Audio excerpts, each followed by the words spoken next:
Bonjour, alors dans cette vidéo, on va faire un problème de calorimétrie avec une réaction qui se passe en solution.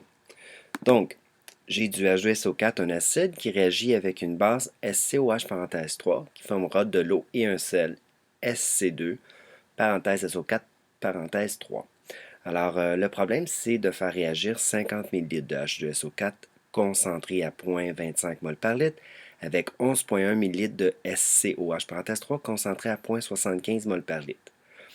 Le but est de calculer la chaleur molaire de la neutralisation si vos solutions avaient une température initiale de 22,5 et finale de 25. Donc, dans un premier cas, je ne vais pas équilibrer, je vais équilibrer mon équation. Je commence avec ma substance la plus complexe, SC2SO4, et je vais mettre 1. Je vais le faire disparaître, mais on va juste mettre le 1 actuellement, juste pour voir que j'ai mis un coefficient. Donc, je vais balancer le SC, le scandium, 1 fois 2, 2. Et je vais balancer aussi le soufre parce que le soufre revient juste à deux endroits. Donc, il faut faire attention. 3 fois 1, j'ai 3 soufres.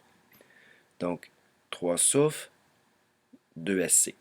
Il me reste à balancer soit l'hydrogène, H, ou l'oxygène. Je vous suggère de balancer l'hydrogène puisque l'hydrogène revient à 3 endroits alors que l'oxygène est à 4 endroits, donc il y a un peu plus de calcul, donc plus de risque d'erreur. Alors, je multiplie 3 fois 2, j'ai 6H. Et pour l'autre, faites attention parce que j'ai un 3 qui est sur le H avec le coefficient. Donc, j'ai mon indice. 3 fois 2, 6. Donc, au total, j'ai 12 hydrogènes. 12 divisé par 2, eh bien 6. Mon équation est balancée. Quand on travaille en calorimétrie, la majorité des cas, on va prendre de l'eau. Dans ce cas-ci, notre eau est dans les solutions aqueuses. Donc, on va considérer qu'une solution a les mêmes propriétés que l'eau, c'est-à-dire que la masse volumique va valoir 1. C'est pour ça que j'ai écrit solution pour mes données. Mes solutions, il va y avoir une réaction chimique qui se passe dans mes solutions. C'est pour ça que j'ai marqué réaction. Alors, je vais commencer par sortir mes données sur les solutions.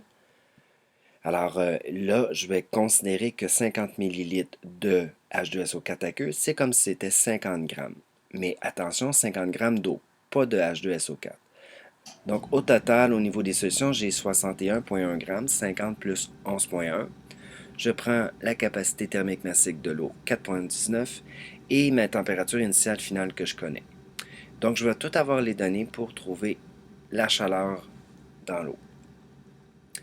Au niveau de ma réaction chimique, mon but c'est de trouver le delta H de ma réaction.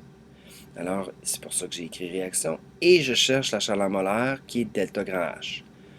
Les données que je connais sur ma réaction, c'est que je connais la concentration molaire et le volume de mes deux réactifs. C'est pour ça que j'ai sorti ça ici. Alors, dans un premier temps, je vais calculer le Q de l'eau avec MC delta T. Je vais faire les chiffres significatifs dans ce problème-là. C'est pour ça que j'ai rajouté 3 petits points pour dire que je vais garder tous mes chiffres de ma valeur calculée à l'étape 1.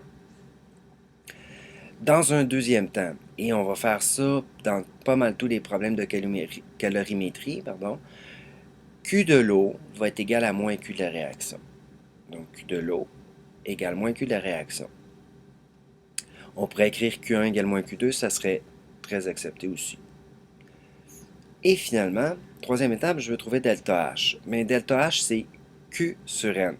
Je connais le Q, mais je n'ai pas encore les moles, le N minuscule. Je vais pouvoir trouver, dans ma prochaine étape, le nombre de moles. Je pourrais prendre le nombre de moles de H2SO4 ou de SCOH parenthèse 3. Donc, je vais faire le choix de prendre H2SO4, mais je vais vous montrer un petit peu plus tard que si j'avais pris SCOH parenthèse 3, ça ferait la même chose. Donc, N égale C fois V, 0,25 mol par litre fois 0,0500 litres. J'ai le nombre de moles de H2SO4. Quatrième et 4. Delta grand H égale Q sur N. Alors, mon Q, oups, je viens de voir une petite erreur, je vais la rajouter. Il me manque un petit moins ici.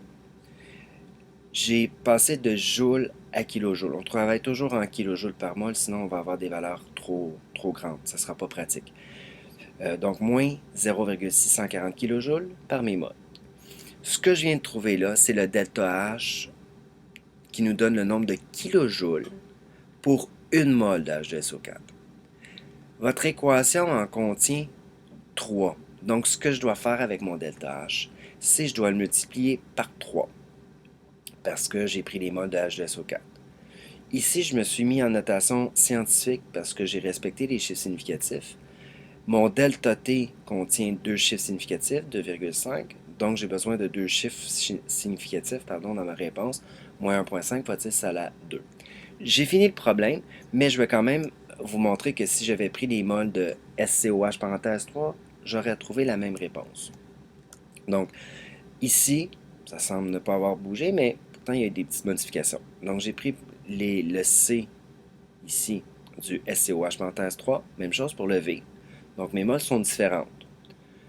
Le Q est toujours le même. Il me manque encore mon petit moins. Je vais le rajouter. Faites bien attention au signe en colorimétrie. Et je divise par le nombre de moles de SCOH parenthèse 3. Ce qui me donne moins 76,8, 3 petits points kilojoules pour une mole de SCOH parenthèse 3.